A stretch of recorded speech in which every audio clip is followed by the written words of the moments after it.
but to get a race win at the end of the season would be fantastic. And well, they've done themselves proud this weekend, and at the end of the season they've been the form team really. The gap's down to half a second between the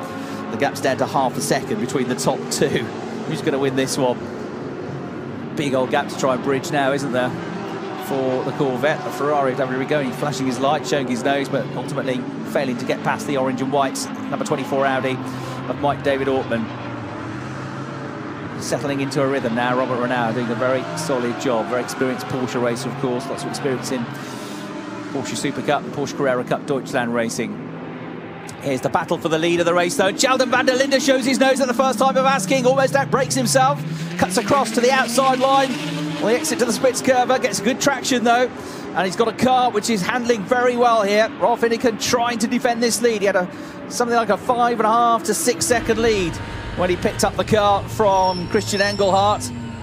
And Rolf has got to make it super, super wide now. He hasn't got long to hang on to this. 3.5 minutes plus 1 lap at the end of the race duration. Slightly shortened race due to that red flag that we had with the big drama at the start of the race. So there is the gap. You don't need the clock really. You can see that they are virtually now nose to tail. Black and white warning to number 42. Mikkel Jensen in 4th place for disrespecting track limits.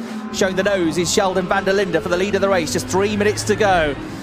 Heart in mouth moment time for anybody that's a fan of Rolf Inniken here. Now he looks a bit less relaxed, doesn't he, Kelvin van der Linde, because he can sense there's a chance. Out wide onto the drag strip almost goes the race-leading Lamborghini Huracan, the number 82 car. A bright green machine here, prepared by the GRT Grasser Racing Team, driven at the start by Christian Engelhardt, and now by Rolf Inniken. He's safe through turn 1. He actually pulls away a little bit through that part of the course, through the Valvoline curve. 3rd place in the background in Didoncha, trying to catch up but running out of time, and a luck up the inside again for Sheldon van der Linde, just covering off the line, making the car as wide as possible but without being over defensive into the corners and compromising his exit speed. Is Rolf Inniken doing a terrific job here. They're lapping in the mid-142s, lapping in the mid-141s. He's in Didoncha. If they start fighting each other too hard, he's going to be with them at the end of the race. He's only 3.7 seconds back. And again, bravely going around the outside is van der Linde. There's no way through there. The inside line is covered. He tries to cut back on the way out of the corner. He gets better traction. He gets better acceleration. Right-hander coming up. Lamborghini in the way. Can't get through.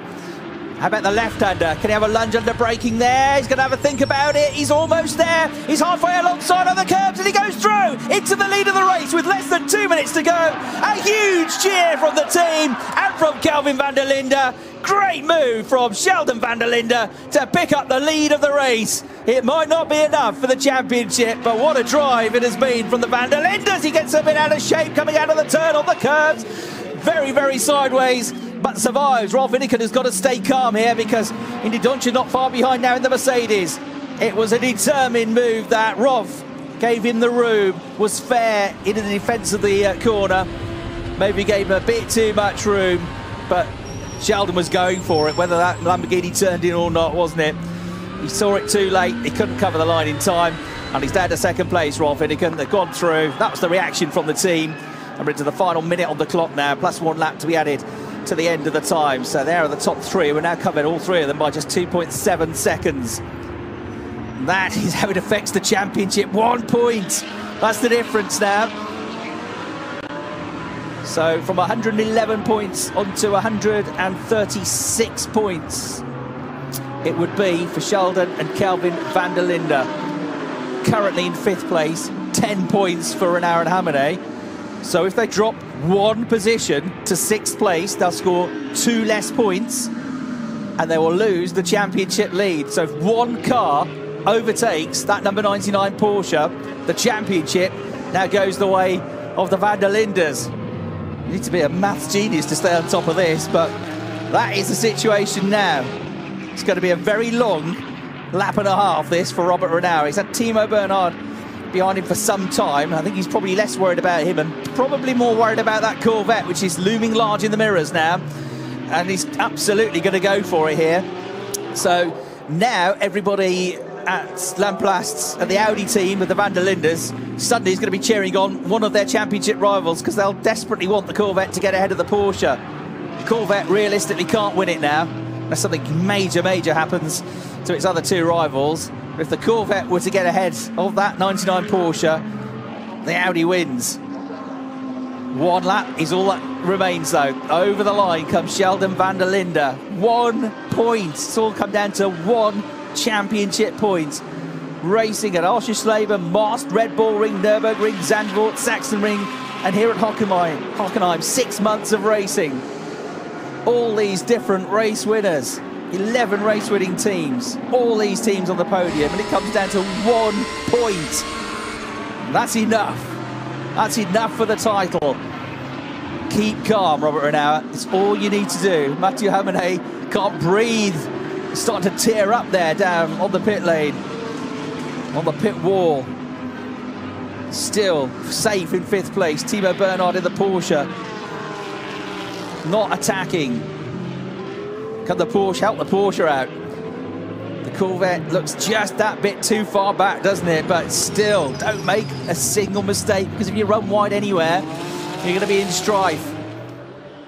Kelvin van der Linde hoping that something changes, but it might not now. The flag is getting prepared. The end of the race is in sight. It's going to be a victory for Sheldon van der Linde and Kelvin van der Linde for the race, but it might be a victory for the championship for Robert Renauer and Mathieu Hockenheimring. But he's got to keep cool. He cannot put a wheel wrong, can't make a mistake. He's got to stay in 5th place. Drops 1 position, it's all over for 6th place. In towards the final corner comes the Audi of Sheldon van der Linde. Here he is, over the curbs. Terrific drive from Sheldon and Kelvin van der Linde. They are going to win the race, the final race of the season. They take the checkered flag. 2nd place just. He's going to get a Rolf Indica and Indy Dodger right with him in 3rd. Huge cheers from the team, and they're in 5th place. Robert Renauer has done it. He's held on to it.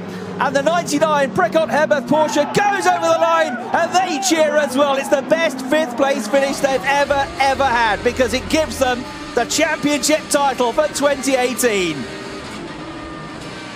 Wow. Robert Renauer dealt with huge pressure there, and puffing out the cheeks is Mathieu Hockenheimring. Just sheer relief. A point. That was it. They did what they needed to do. They have won the championship, and it's beginning to soak in now to Robert Renauer, who's definitely got a tear in the eye. There it is, Robert Renauer, Mathieu Hockenheimring, ADAC GT Masters champions of 2018.